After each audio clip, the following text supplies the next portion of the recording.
अखेर मित्रांनो त्या खासदारांना बसला जबरदस्त धक्का. पहिला धक्का सुप्रीम कोर्टाचा, दुसरा धक्का लोकसभा अध्यक्षांचा आणि तिसरा आणि महत्त्वाचा धक्का मित्रांनो त्यांच्याच दोन खासदारांनी चार खासदारांची खासदारकी घालवली.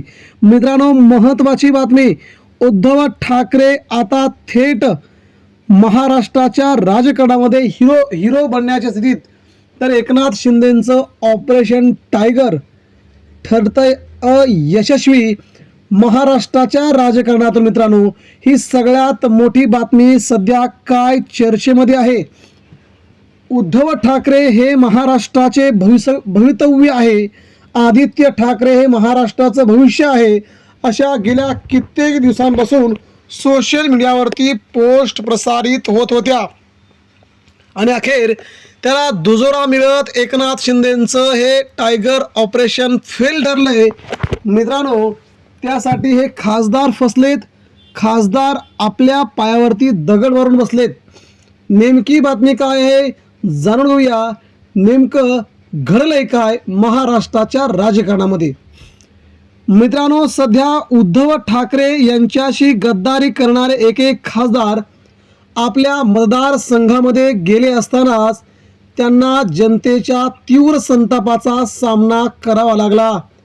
मग ते ओमराजे निंबाळकर असोत, संजय दिना पाटील असोत, संजय जाधव असोत, नागेश अष्टीकर, भाऊसाहेब वागचौरे, संजय देशमुख या सहाही खासदारांना पहिला झटका त्यांच्या मतदारसंघामध्ये त्यांच्या जनतेने दिल्यानंतर आम्ही अशा खासदारांना पुन्हा निवडून देणार नसल्याचा निर्वाळा जवळजवळ त्यांच्या मतदारसंघातील 80% जनतेने केला.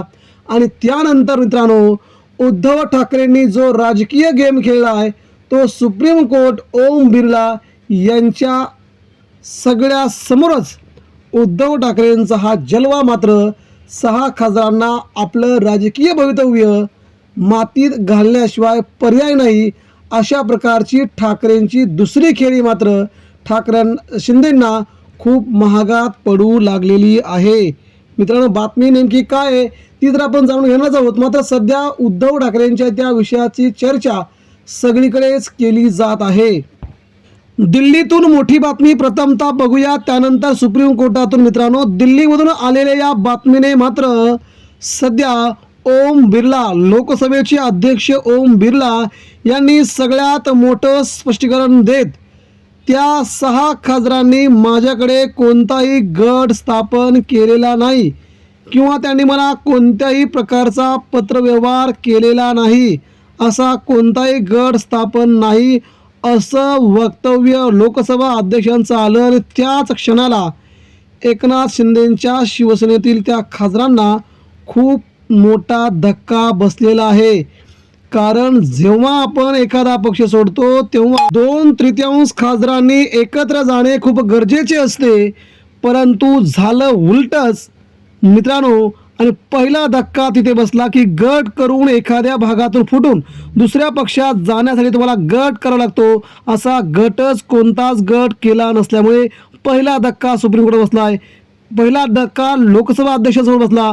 दुसरा धक्का मित्रांनो उद्धव ठाकरेंनी आपली 100% तयारी कपिल सिब्बल यांच्या खांद्यावरती देऊन आता ही लढाई सुप्रीम कोर्टामध्ये लढण्याची उद्धव ठाकरेंनी नवीन स्वारी सुरू केली असून सुप्रीम कोर्टात उद्धव ठाकरे यांच्या शिवसेनेचा दबदबा पाहता सहा खासदारांना त्यांच्या उद्धव ठाकरेंच्या गटातून फुटून एखादा गट त्यांनी स्थापन केला नाही.